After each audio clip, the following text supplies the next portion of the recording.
इस समय पूरे देश में रामचरितमानस पर तमाम टिप्पणी हो रही हैं, तमाम विवाद उस पर किए जा रहे हैं, तमाम ऐसे बयान दिए जा रहे हैं जो विवादित हैं।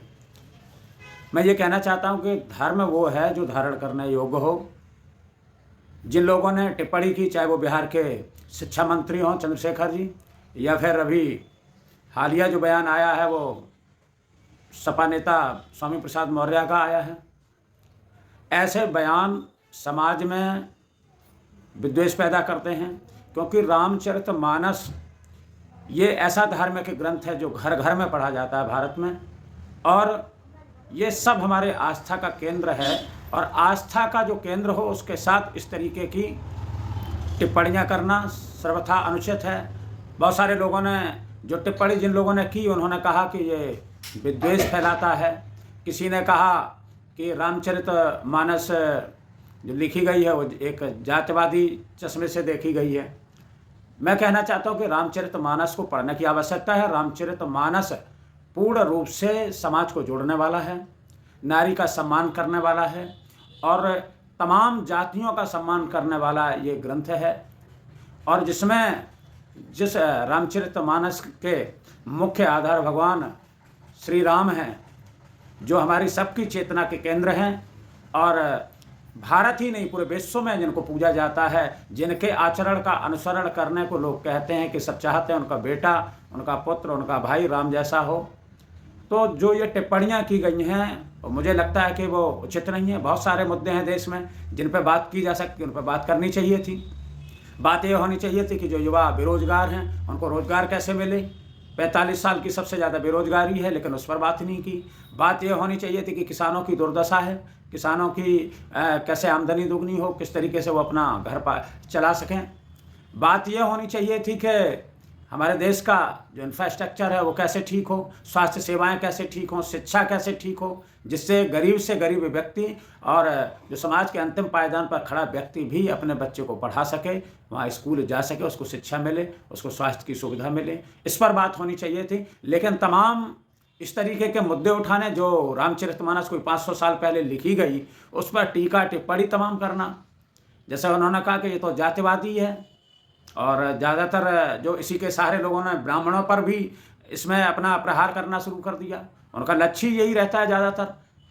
तो मैं एक चीज़ कहना चाहता हूँ कि रामचरितमानस में ही लिखा है, जाति पाति धनु धर्म बड़ाई, प्रिय परिवार सदन सुखदाई, सब तज तुम्हें रहई उर लाई, तेहि के हृदय रहु रघुराई। हे भगवान आप उसके हृदय में रहें, हे प्रभु राम आप उनके हृदय में रहें जो जाति पाति छोड़ करके, धन धर्म बड़ाई, अपना बड़प्पन छोड़ करके, अपने प्रिय परिवार सदन सुख सबको छोड़ करके जो आपको भजें, उनके हृदय में आप बसो। तो ये जातिवादी सोच कहाँ से हो गई। दूसरा, बहुत सारी बात की कि रामचरितमानस में ब्राह्मणों के तो विरोध में कुछ लिखा ही नहीं है। रामचरितमानस तो ब्राह्मणों की केवल ब्राह्मणों की प्रशंसा की गई है, ब्राह्मणों का लिए कुछ भी नहीं लिखा है उनके। तो मैं उनको बता देता हूँ कि इसमें ब्राह्मणों के लिए तमाम चीज़ें लिखी हैं। अगर तुलसीदास जी ब्राह्मण के पक्ष में होते तो रावण तो बहुत तीनों कालों का ज्ञाता था, सबसे बड़ा पंडित था। तो रावण को खलनायक के रूप में उन्होंने प्रस्तुत किया, तो रावण को खलनायक के रूप में प्रस्तुत क्यों कर दिया। रावण को तो उन्होंने स्वान भी लिख दिया, जाके डर सुर असुर डराही, निस न नींद दिन अन्न न खाई। जिसका इतना बड़ा प्रताप था कि जो सुर और असुर सब उससे डरते थे, जिन्हें रात में नींद नहीं आती थी, दिन में जो अन्न न खाई, उसकी क्या हाल हुआ जब सीता हरण करने गया। तो तुलसीदास जी ने लिख दिया, सो 10 शीस स्वान की नाई, इत उत चिताए चला भड़याई। वही 10 शीस रावण जब सीता हरण करने के लिए तो इधर उधर कैसे देखता है, एक कुत्ते की तरह देखता है। तो जो जैसा था उसको उन्होंने वहाँ लिखा, चाहे वो ब्राह्मण हो या दूसरे लोग हों, तमाम चीज़ें।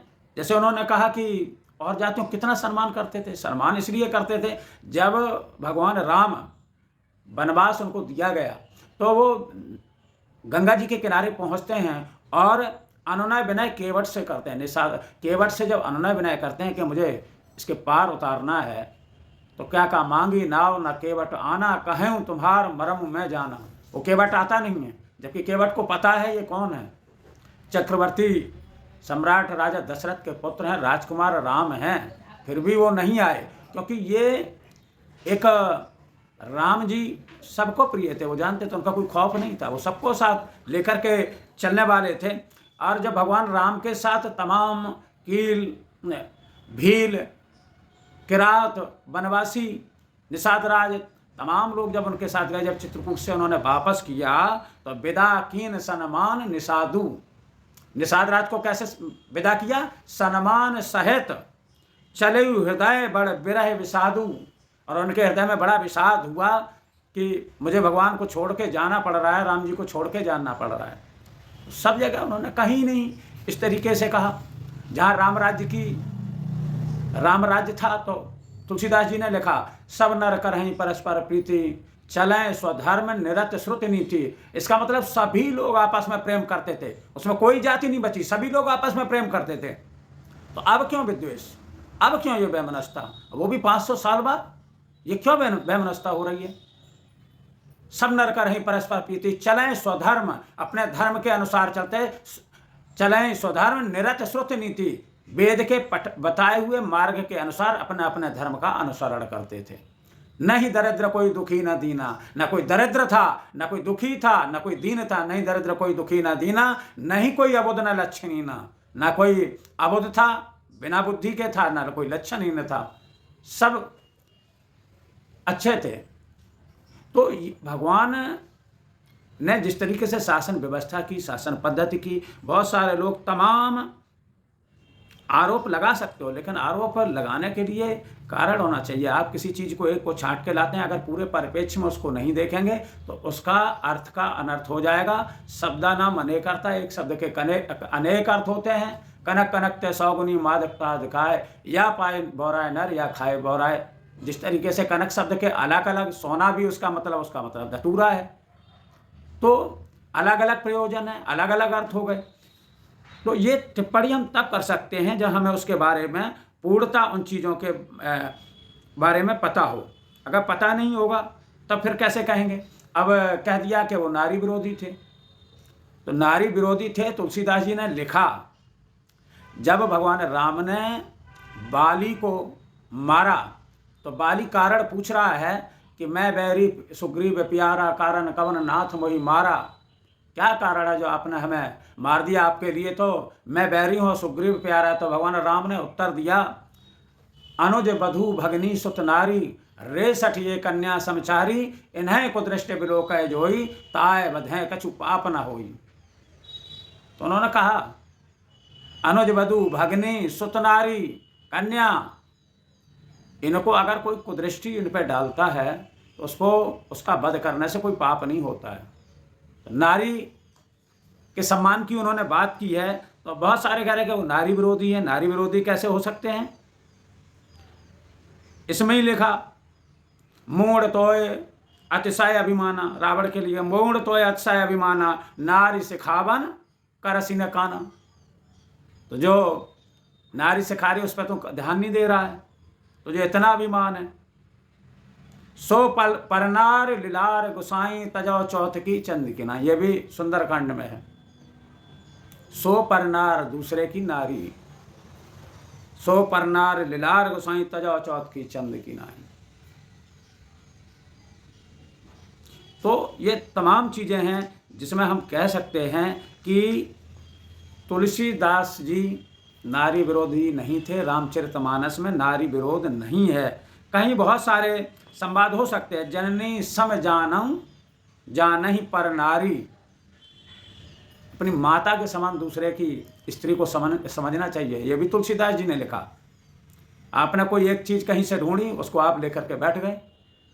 ये भी पढ़ा कि नहीं पढ़ा, ये भी पढ़ना चाहिए था। जननी सम जानहि पर नारी, धन पराव विषतें विष भारी। ये रामचरितमानस में, ये तुलसीदास जी का बहुत सारी चीज़ें हैं जिन्हें हम कह सकते हैं।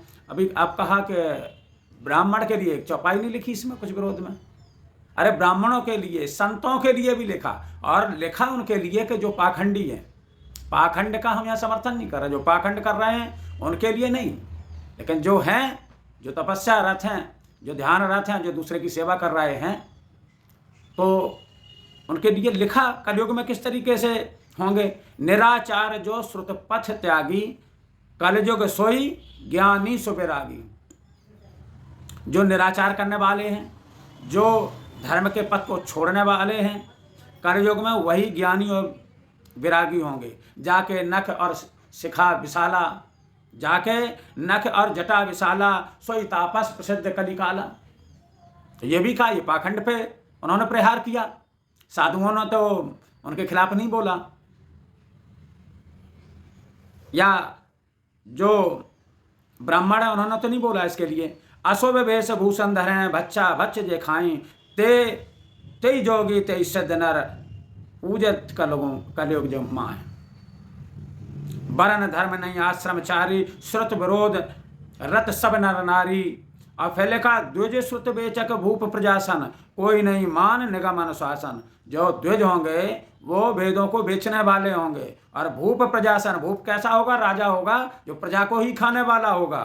कोई नहीं मान निगम अनुशासन, कोई भी वेदों का अनुशासन नहीं मानेगा। ये लिखा है ना कलयुग में क्या होगा। तो ये पाखंड के ऊपर चोट है। तुलसीदास जी को आप जातवादी कैसे ठहरा सकते हैं? मारग सो जकऊं, मारग सो जाकहूं जोई भाबा, पंडित सोई जो गाल बजाबा। लिखा भी नहीं। मिथ्यारंभ दम्भ रत जोई, ताकौ संत कहें सब कोई। लिखा, संतों पे भी प्रहार किया कलयुग, लेकिन किन पे किया? संतों पे नहीं, जो पाखंडी हैं, जो केवल वेश बनाए हैं और वो है नहीं। और ब्राह्मणों का, जो ब्राह्मण कर्म नहीं कर रहे हैं, लेकिन वो ब्राह्मण के केवल रूप में है, और जो मन है वो खाते हैं, जिस तरीके से जो भी मन है आचरण करते हैं, उन पर प्रहार किया है उन्होंने। लेकिन यही कहूँगा कि जब तक आप सत्संग नहीं करेंगे, जब तक आप साधुओं के पास जाएंगे नहीं, जब तक आप श्रेष्ठ लोगों के पास नहीं बैठेंगे, तब तक आपको ये चीज़ें समझ में नहीं आएंगी। बिनु सत्संग विवेक न होई, राम कृपा बिनु सुलभ न सोई। बिना सत्संग के विवेक नहीं होता है, और राम कृपा बिनु सुलभ न सोई, बिना राम की कृपा के ये सब मिलता नहीं है। तुलसीदास जी ने जब रामचरितमानस लिखी, उन्हें भी बहुत, उस टाइम भी कुछ लोग ऐसे मिले जो परेशान कर रहे थे कि एक ऐसी सरल भाषा में लिखने जा रहे हैं जहाँ सब घर घर पहुँचेगी।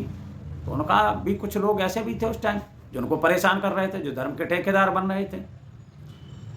तो उन्होंने कहा, धूत कहो अवधूत कहो, रजपूत कहो जुल्हा कहो कोई, काहू की बेटी से न बेटा ब्याहब, काहू की जात बिगाड़ न सोऊ। तुलसी सरनाम गुलाम है राम को, जाके रुचै कहे कछु ओऊ, मांग के खैबो मसीत में रहबो, मांग के खैबो मसीत में रहबो, लेबो को एक न देवे को दो। उन्होंने कहा, हम तो भगवान राम के गुलाम हैं। पहले तो उन्होंने कहा कि मुझे जो मना है वो कहो, धूत कहो अवधूत कहो, राजपूत कहो, जुल्हा कहो, कुछ भी, जात बिगाड़नी तो बिगाड़ो, हमें किसी की बेटी से अपने बेटे को नहीं ब्याहना। सीधा उन्होंने कहा। और उन्होंने सीधा कहा कि तुलसी सरनाम गुलाम है राम को।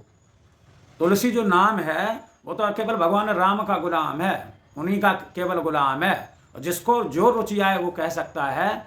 उन्होंने कहा, मांग के खाए वो मसीत में सोए वो, मांग के खाना है मस्जिद में सोना है, और जिसका न लेवे को एक न देवे को दो, न एक लेने को देने को दो। तो सबके सर्वधर्म संभाव की उन्होंने बात कर दी।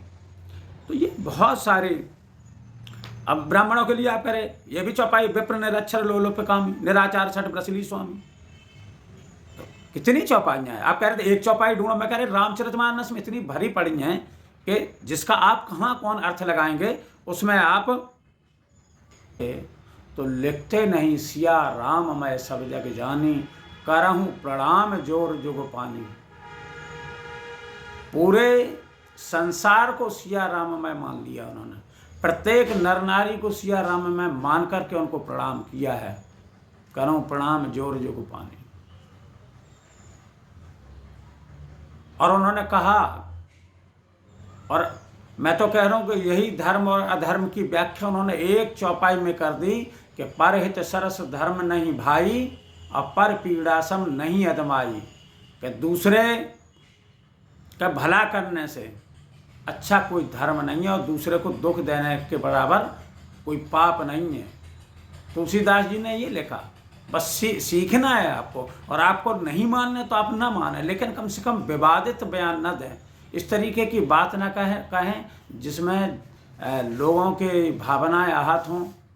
जो लोग मानते हैं, जो भगवान को मानते हैं, जो रामचरितमानस को सुबह पाठ करते हैं, जिनके घर घर में पाठ होता है, ऐसे लोगों की आप भावनाओं को आहत करें। आप किसी से सहमत नहीं हैं, सार सार को कह रहे, थोता दे उड़ाए। जो आपको लगता है कि अच्छा, उसको ग्रहण कर लीजिए, बाकी चीज़ों को छोड़ दीजिए, इसमें तो कोई दिक्कत नहीं होनी चाहिए। लेकिन विवाद बनाना, और विवाद वो किस कारण से, आप उसका राजनीतिक फायदा लेना चाहते हैं, यार आपका क्या मकसद है वो स्पष्ट होना चाहिए। कि आप वोटों की आड़ में किसी जाति को गाली दे दें, वोटों की आड़ में किसी धर्म ग्रंथ को कुछ कह दें, इसके लिए तो है ही एक पार्टी जो तमाम राम नाम का हमेशा चुनाव में उपयोग करती रहती है, भगवान को राजनीति में घसीटने का काम करती है। राजनीति धर्म की तरह होनी चाहिए, लेकिन धर्म में राजनीति नहीं होनी चाहिए। मैं सिखाती कि किस तरीके से माता पिता की आज्ञा का पालन करना चाहिए, गुरु की आज्ञा का पालन करना चाहिए, किस तरह भाई भाई में प्रेम होना चाहिए। रामचरितमानस हमें ये सिखाती है। रामचरितमानस हमें ये सिखा देती है कि जिन भगवान राम का राज्याभिषेक होने जा रहा था और पिता की आज्ञा मिली तो 14 वर्ष के वनवास को तुरंत अपने सारे सुख और साधन छोड़कर के तुरंत वनवास में चले गए। रामचरितमानस हमें ये भी सिखाती है भाई भाई का प्रेम। तो इस तरीके से भरत जी को भी राज्य मिल गया था, वो चाहते तो राज्य कर सकते थे, उनसे छोटे भाई थे, लेकिन उन्होंने चित्रकूट जाकर के भगवान राम की खड़ाऊं लेकर के और उनको सिंहासन पर विराजमान कर दिया और खुद तपस्या में बने रहे। तो ऐसे भाई भी जो ना हो तो जग जन्म भरत को सकल धर्म धुरि धरन धरत को। बहुत सारी चीज़ें हैं, रामचरितमानस तो पल पल सिखाती है। प्रातःकाल उठ कर रघुनाथा मात पिता गुरु नाभहि माथा। सुबह उठते हैं, अपने माता पिता और गुरु के चरण स्पर्श करते हैं, सब सिखाते हैं कि जीवन पद्धति जिया कैसे जाए। जीवन रामचरितमानस एक जीवन जीने की कला सिखाती है। रामचरितमानस हमें बताती है कि त्याग क्या होता है, करुणा क्या होता है, प्रेम क्या होता है। भगवान राम जहाँ वनवासियों से, भीलों से सबसे प्रेम करते हैं, सबरी के झूठे बेर खाते हैं, वही राम जब गिद्धराज जटायु घायल अवस्था में मिलते हैं, जब रावण सीता हरण करता है तो वो रावण से लड़ता है, रावण उसके पंख काट देता है। भगवान जब सीता की खोज में जाते हैं और गिद्धरायु जटायु घायल अवस्था में मिलते हैं तो उनको अपनी गोद में बैठा करके उनके मरहम लगाने का काम करते हैं। तो ये रामचरितमानस है जहाँ वो बहुत चीज़ें सीखने को हैं। हनुमान जी क्या कहते हैं? हनुमान जी कहते हैं प्रात ले जो नाम हमारा ते दिन ताहे न मिलय आहारा। असमय अधम सखा सुनु मोहु पर रघुवीर कीने कृपा सुमेर गुण भरे विलोचन नीर। सुंदरकांड में हनुमान जी कहते हैं कि जो सवेरे हमारा नाम लेगा उसको पूरे दिन आहार नहीं मिलेगा। ऐसा है क्या? ऐसा है नहीं, लेकिन वो कहते हैं क्योंकि उनमें बड़प्पन है, विनम्रता है और ज्ञानी है वो, इसलिए वो ऐसा कहते हैं। असमय अधम सखा सुनु, उन्होंने वहाँ पर भी अधम शब्द क्या किया, इसका मतलब वो क्या नीच है क्या? अभी बहुत सारी जैसे शिक्षा मंत्री ने कहा था कि अधम जात में विद्या पाए जथा भयउ जथा अहि दूध पिलाए। जो उन्होंने व्याख्या कर दी अधम की, अधम का मतलब नीच भी, अधम का मतलब जिसका चरित्र ठीक ना हो। अधम का मतलब दुष्ट, अधम का मतलब है जो धर्म के मार्ग पर ना चले, उसका भी मतलब अधम है। हनुमान जी ने अपने को कह दिया, असमय अधम सखा सुनूं। विभीषण से कहते हैं, हे सखा मैं इतना अधम हूँ, असमय अधम सखा सुनूं मोह पर रघुवीर कीनी कृपा सुमेर गुण अरे विलोचनी। फिर भी भगवान राम हम पे कृपा किए हुए हैं, ऐसा हनुमान जी कहते हैं। तो इसका मतलब ये थोड़ा ही हो गया हनुमान जी अधम हो गए। तो ये तमाम, और उसमें भी स्पष्ट कर दिया गया कि जो काकभूषण जी अपनी कथा सुना रहे हैं गरुड़ जी को, उसमें वो अपने लिए कहते हैं, तो आपने अलग जोड़ दिया, वो कहने लगे। और जहाँ आ रहा है कि ढोल गमार शूद्र पसनारी सकल ताड़ना के अधिकारी, अरे बहुत सारा अर्थ है। ताड़ना माने देखना होता ही है। हम नॉर्मल भाषा में वैसे ही अपने कह देते हैं, जहाँ के वो फलाना ताड़ रहा था, उसको ताड़ना का शब्द मतलब देखना। कैसे कौन देखना, तो ये अलग अलग शब्द हैं। और हरि अनंत हरि कथा अनंता, गावें सुनाएं बहुविध सब संता। ये कथाएं अनंत हैं, जिसको बड़े बड़े ज्ञानी नहीं समझ पाए, उसको 2 चौपाई पढ़ करके आप ज्ञानी नहीं हो सकते हैं। हम भी उसमें से कुछ एक बूंद ले लेते हैं, दूसरा भी कुछ ले लेता है। तो इसका मतलब ये नहीं है कि हम उसकी विशद व्याख्या बड़े बड़े संत मुनि नहीं कर पाए। तो जो लोग जिन्होंने 2 चौपाई कहीं से निकाल करके अर्थ का अनर्थ कर दिया, उन लोगों से कहना चाहता हूँ कि कम से कम अपने धर्म ग्रंथों पर इस तरीके से प्रहार न करें। जिसके जो धर्म ग्रंथ हैं उन्हें उनके मानने का उनको अधिकार है। राम, मेरा कहने का तात्पर्य यही है। आज जो मैं इस विषय को लेकर के आया हूँ, उसका कारण यही है कि मैं उन लोगों से भी विनम्र निवेदन करना चाहता हूँ जो कारण और अकारण इस चीज़ में आ जाते हैं और धर्म ग्रंथों का अपमान करते हैं। धर्म ग्रंथों को अपमान करने का किसी को अधिकार नहीं है। धर्म ग्रंथ जो भी हैं वो हमारी भावनाओं से जुड़े हुए हैं। इन पर तर्क का विषय नहीं है, ये तो मानने का विषय है, विश्वास का विषय है। और जो विश्वास का विषय हो, जो अपने उस पर कोई भी टिप्पणी करता है वो गलत है। और बिना जानकारी लिए, बिना, जब आपको इसको रामचरितमानस को पढ़ें और रामचरितमानस को बार बार पढ़ेंगे तो आपको नए नए शब्द, नए नए अर्थ समझ में आएंगे। क्योंकि ये तो अगाध सागर है जिसमें से आप बहुत कुछ सीख सकते हैं, बहुत कुछ जान सकते हैं। इसलिए ऐसी टिप्पणी ना करें, क्योंकि लोग तो धर्म का उपयोग करके राजनीति में कर ही रहे हैं। आप लोग भी उसी राह पर चल करके इन चीज़ों को ज़्यादा न बिगाड़ें। धन्यवाद, आज के लिए धन्यवाद। जय श्री राम।